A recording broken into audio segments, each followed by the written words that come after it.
नमस्कार दोस्तों, क्या आप एक नया घर खरीदने की सोच रहे हैं? तो आज मैं आपके लिए लाया हूँ कि एक घर खरीदने के लिए आपको कितना बजट सेट करना चाहिए। What should be the right budget for your new house. एक नया घर खरीदने के लिए कितना बजट आपको सेट करना है अकॉर्डिंग टू योर इनकम, आपकी जितनी इनकम है बेस्ड ऑन दैट। और उसके साथ साथ हम ये भी देखेंगे how much home loan should you take and what should be the EMI. मतलब आपको कितनी लोन लेनी चाहिए और उसके लिए मंथली कितना ईएमआई आपको पे करना है। तो आज हम ये दोनों चीजें सीखेंगे और इसके साथ साथ हम एक एग्जाम्पल भी देखेंगे। पर ये एग्जाम्पल देखने से पहले हम ये देखेंगे कि एक घर के लिए बजट कैसे सेट करते हैं और उसके लिए कितना ईएमआई होना चाहिए। तो हमारे पास थंब रूल है।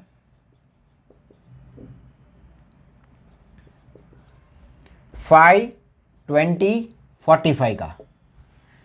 जी हाँ दोस्तों, ये 5, 20, 45 का हमारे पास एक थंब रूल है बेस्ड ऑन विच आप अपना बजट भी सेट कर पाओगे और आपको कितनी ईएमआई भरनी चाहिए इसका आंसर भी हमें यहाँ पे मिल जाएगा। तो यहाँ पे ये जो 5 है वो है for cost of house, cost of house. ये 20 जो है वो है लोन टेन्योर और ये 45 जो है वो परसेंटेज ऑफ मंथली सैलरी। तो एट फर्स्ट हम देखेंगे कि ये कॉस्ट ऑफ हाउस कैसे डिसाइड करता है। तो यहाँ पे जो 5 है उसका मतलब ये है कि cost of the house should be less than और equal to 5 times the annual income. किसकी इनकम? पूरी फैमिली की। तो मतलब इसे हम एक एग्जांपल के साथ भी देख लेंगे, पर इससे पहले हम ये याद रख लेंगे कि ये cost of the house should be less than और equal to 5 times the annual income. ठीक है। दूसरी चीज, loan tenure should be maximum 20 years. Maximum कितनी होनी चाहिए? 20 ईयर्स। 20 साल से ज़्यादा की हमें लोन नहीं लेनी। तीसरी चीज़ 45। ये 45 क्या है? 45% ऑफ द मंथली सैलरी। हमारी ईएमआई जो है should not be more than 45% of the monthly salary. तो ये हो गया हमारा 5, 20, 45 का थंब रूल। तो बेस्ड ऑन दिस हम एक एग्जाम्पल देखेंगे, पर इससे पहले मैं आपको यह बता देना चाहूंगा कि ये जो 20 ईयर्स का टेन्योर है, लोन टेन्योर, उसके लिए मेरे पास एक मैजिक ट्रिक है।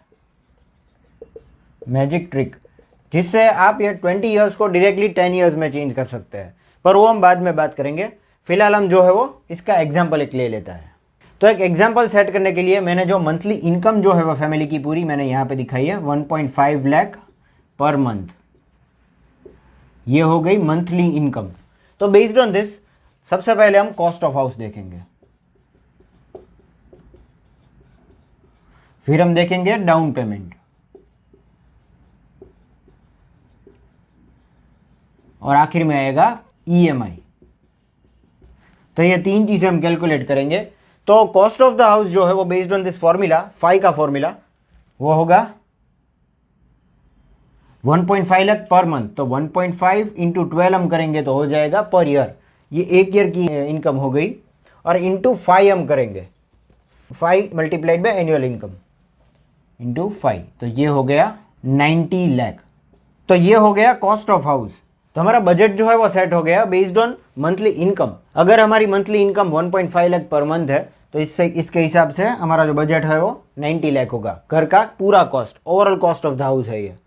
अब देखिए, जब आप कोई भी बैंक में, नेशनलाइज बैंक में लोन के लिए जाओगे तो आपको 100% लोन नहीं मिलेगी।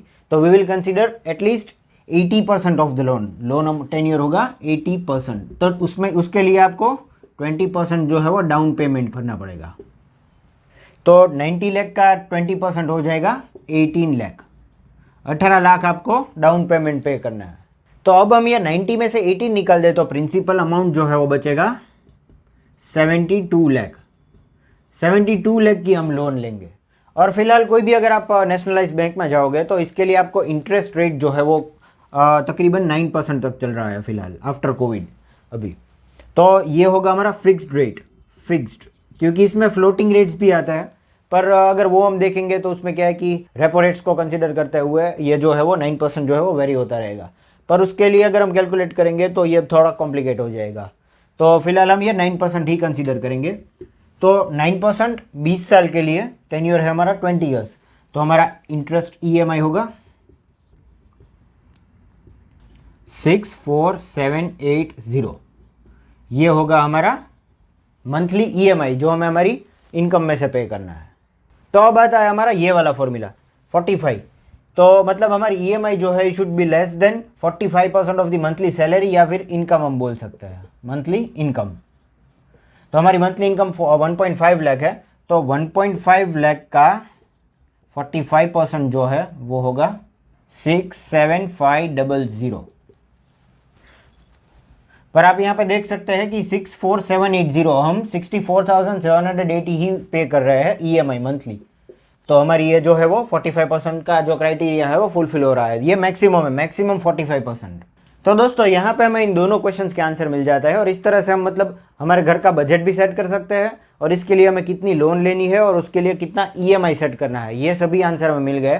पर जैसा कि मैंने आपको बताया था, इसके लिए मैं आपको एक मैजिक ट्रिक दिखाऊंगा कि ये 20 ईयर्स का टेन्योर को 10 ईयर्स में हम कैसे चेंज करेंगे। तो उसके लिए मैं आपको एक ग्राफ दिखाता हूँ। ये है लोन अमाउंट और ये होगा time, time in the sense years में, और ये है लोन अमाउंट जो हमने लोन ली है, मतलब 72 लाख। तो यहाँ पे आ जाएगा 72 लाख।